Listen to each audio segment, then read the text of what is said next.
എട്ടേ മുക്കാലായപ്പം അവർ വീണ്ടും ലൈറ്റ് അടിക്കുന്ന കണ്ടു. ഇതിനിടയ്ക്ക് വെച്ച് ഞാൻ വിളിക്കാത്ത സ്ഥലങ്ങളില്ല. ഇതിന് മറൈൻ എൻഫോഴ്സ്മെന്റ് തന്നെ അവർ പറഞ്ഞു അവിടെ വന്ന് നോക്കിയിട്ട് പോയിരുന്നു. എനിക്ക് എവിടെ നിന്നെല്ലാം കോള് വന്നു. പോലീസ് സ്റ്റേഷനിൽ നിന്ന്, അവിടുത്തെ വലിയ പോലീസ് സ്റ്റേഷനിൽ നിന്ന് വന്നിരുന്നു, സാറ് വന്നിരുന്നു, കണ്ടിട്ട് പോയി.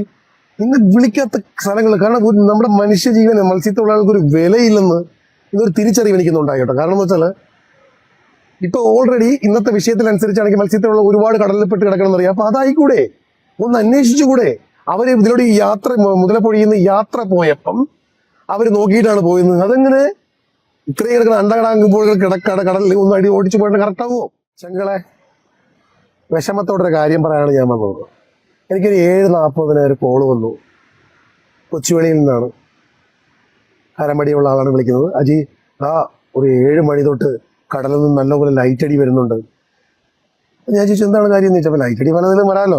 ഞങ്ങളുടെ മത്സ്യത്തൊഴിലാളികൾക്ക് അറിയാം കേട്ടോ. എന്തെങ്കിലും കടലിലൊക്കെ രാത്രി അവർ ഉപയോഗിക്കുന്ന ലൈറ്റുകൾ ഓരോരോ ഐഡിയ ഉണ്ട്. അപ്പോൾ അവർക്ക് മനസ്സിലായി അപകടമാണെന്ന്. അത് 7:48 എന്നെ വിളിക്കുന്നത്. അപ്പോൾ അതുവരേക്കും ഇവർ ലൈറ്റ് അടി സഹിക്കാൻ വയ്യാതെയാണ് എന്നെ വിളിച്ച് പറയുന്നത്. കാരണം ഞാൻ എന്ത് ചെയ്തു, കോസ്റ്റൽ പോലീസിനെ വിളിച്ച് പറഞ്ഞു. ബാക്കിയുള്ള എല്ലാ സ്ഥലം പറ്റുന്ന കൂട്ടുകാരെ എല്ലാം കൊണ്ട് ഞാൻ എല്ലാ സ്ഥലങ്ങളും അറിയിച്ചു.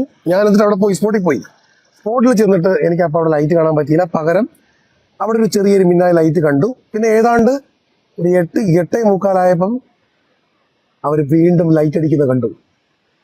ഇതിനിടയ്ക്ക് വെച്ച് ഞാൻ വിളിക്കാത്ത സ്ഥലങ്ങളില്ല. ഇതിന് മറൈൻ എൻഫോഴ്സ്മെന്റ് തന്നെ അവർ പറഞ്ഞു അവിടെ വന്ന് നോക്കിയിട്ട് പോയിരുന്നു. എനിക്ക് എവിടെ നിന്നെല്ലാം കോള് വന്നു. പോലീസ് സ്റ്റേഷനിൽ നിന്ന്, അവിടുത്തെ വലിയ പോലീസ് സ്റ്റേഷനിൽ നിന്ന് വന്നിരുന്നു, സാറ് വന്നിരുന്നു, കണ്ടിട്ട് പോയി. ഇന്ന് വിളിക്കാത്ത സ്ഥലങ്ങൾ. കാരണം നമ്മുടെ മനുഷ്യജീവന്, മത്സ്യത്തൊഴിലാളികൾക്ക് ഒരു വിലയില്ലെന്ന് ഇതൊരു തിരിച്ചറിവ് എനിക്കുന്നുണ്ടായി കേട്ടോ. കാരണം എന്ന് വെച്ചാൽ ഇപ്പൊ ഓൾറെഡി ഇന്നത്തെ വിഷയത്തിനനുസരിച്ചാണെങ്കിൽ മത്സ്യത്തൊഴിലാളികൾ ഒരുപാട് കടലിൽപ്പെട്ട് കിടക്കണമെന്ന് അറിയാം. അപ്പൊ അതായിക്കൂടെ, ഒന്ന് അന്വേഷിച്ചുകൂടെ? അവര് ഇതിലൂടെ ഈ യാത്ര, മുതലപ്പൊഴിയുന്ന യാത്ര പോയപ്പം അവര് നോക്കിയിട്ടാണ് പോയത്. അതെങ്ങനെ ഇത്രയും കിടക്കുന്ന അണ്ടകടാകുമ്പോൾ കടലിൽ ഒന്ന് അടി ഓടിച്ചു പോയിട്ട് കറക്റ്റാവുമോ? ഞാൻ തോറ്റു കേട്ടാ. ഞാൻ അവിടെ നിന്ന് പിന്മാറി. കാരണം എന്ന് വെച്ചാൽ ഞാൻ വിളിക്കുന്നില്ല. എന്ത് വിളിക്കാൻ വേണ്ടി? നീ നാളെ ഈ 4 പേര് എവിടെയെങ്കിലും ചത്തി കിടക്കുമ്പോഴത്തേക്ക് ചോദിക്കാനും പറയാൻ ആരുമില്ലല്ലോ.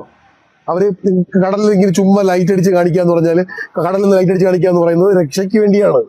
ഇവര് പറയുകയാണ് അത് പല കാരണങ്ങളാണ്. ഇവർ ഇവിടെ ഉള്ളവര് ഓരോ അധികാരികളെയും വിളിച്ച് പറഞ്ഞ കാര്യങ്ങൾ വെറും ഞെട്ടിക്കുന്നതാണ്. കാരണം വേറെ വല്ല ലൈറ്റ് ആയിരിക്കാം, അങ്ങനെയാണ് ഇങ്ങനെയാണ്. ഈ കൊച്ചുവേളിയിലുണ്ടായിരുന്ന കൊച്ചുവേളിയിലെ ജനങ്ങൾ ഒന്നും രണ്ടും അല്ല, അവിടെ ഇരുന്ന കംപ്ലീറ്റ് ജനങ്ങളും കണ്ടിട്ടാണ് എന്നെ വിളിച്ച് പറയുന്നത്. ഞാൻ കൂടിയ സമയത്ത് അവിടെ എല്ലാ ആൾക്കാരും കൂടി. ഈ സ്റ്റിൽ സമയം നോക്കിക്കൊള്ളാം. മണി ഇപ്പോൾ 9:30 കഴിഞ്ഞു. അതുവരേക്കും ഞാൻ അവിടെ ഉണ്ടായിരുന്നു.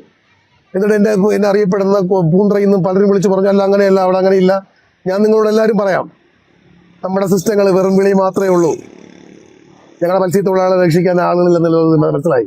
കാരണം ഈ പറയുന്ന ഈ ബോട്ടുകളോട്ടെല്ലാം കച്ചവടം തന്നെയാണെന്നുള്ളത് മനസ്സിലായി. ഞാൻ ഇനി വരുന്നില്ല. കാരണം എന്ന് വെച്ചാൽ ഇനി ഇവരെ പോലും രക്ഷപ്പെടുത്താൻ പോണ്ട.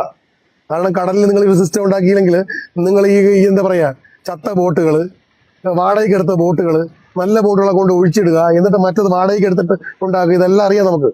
നമ്മൾ പിന്നെ ഇതിനൊന്നും പ്രകാശപ്പെട്ടു. പക്ഷെ ഞങ്ങളുടെ മത്സ്യത്തൊഴിലാളികളുടെ ജീവൻ സംരക്ഷിക്കാൻ വേണ്ടി നിങ്ങൾ ചെയ്യുന്ന പ്രവൃത്തികൾ, അതിലൊരു സുതാര്യത വേണം. അധികാരികളുടെ കണ്ണു തുറക്കണം. കാരണം അധികാരികൾ അറിയാതെ താഴെക്കടയിൽ ഇരുന്നു കൊണ്ട് ഒരുപാട് വമ്പന്മാരുടെ കഥകളാണ് ഞാൻ കേട്ടത്. ഇന്നത്തെ ദിവസം കൊണ്ട് കേട്ടാൻ സാധിച്ചത്. അപ്പൊ നിങ്ങളൊരു കാര്യം മനസ്സിലാക്കേണ്ടത്, വേണ്ട ഇനിയിപ്പോൾ 4 പേരുടെ കാര്യം എന്താണെന്ന് അറിഞ്ഞുകൂടാ. നിങ്ങളെല്ലാം വീടുകളിനകത്ത് AC-ക്കകത്തും മറ്റൊരുന്ന് ഉറങ്ങുമ്പം തണുത്ത് വിറച്ച് മഴ കൊണ്ട് 4-5 പേർ ആ വെള്ളത്തിലുണ്ടാവും. അവരുടെ ശാപമൊക്കെ നിന്നേക്ക് വെറുതെ വിടത്തില്ല. വളരെ പ്രയാസം കൊണ്ട് ഞാൻ പറഞ്ഞു പോകുന്നു കേട്ടോ. ഇത്ര മണിക്കൂർ എനിക്ക് വീട്ടിൽ കിടന്ന് ഉറങ്ങായിരുന്നു. ഞാൻ ചോദിച്ചു പോയി ഇത്രയും സമയം അവിടെ നിന്നിട്ടുണ്ടെങ്കിൽ എനിക്ക് എൻ്റെ മത്സ്യത്തൊഴിലാളികൾ പ്രിയപ്പെട്ടവരായതുകൊണ്ട് തന്നെയാണ്. ഇവിടെ ആരും കുറ്റം പറഞ്ഞുകൊണ്ട് പറയരുത്. എൻ്റെ അടുത്ത് വീഡിയോ ഉണ്ട്, ഞാനിപ്പോൾ വീഡിയോ പ്ലേ ചെയ്യാം. വീഡിയോ ഒന്ന് കാണണം. എന്നിട്ട് പറയരുത് മിന്നലാണ് ഇതാണെന്നൊന്നും പറയരുത്. ഞങ്ങളുടെ നാട്ടുകാരെല്ലാം കണ്ടതാണ്. അല്ല ഈ മിന്നൽ ലൈറ്റാണ് അങ്ങനെ എങ്ങനെയൊന്നും പറഞ്ഞ് നിങ്ങൾ ഒഴിയാൻ നോക്കരുത്.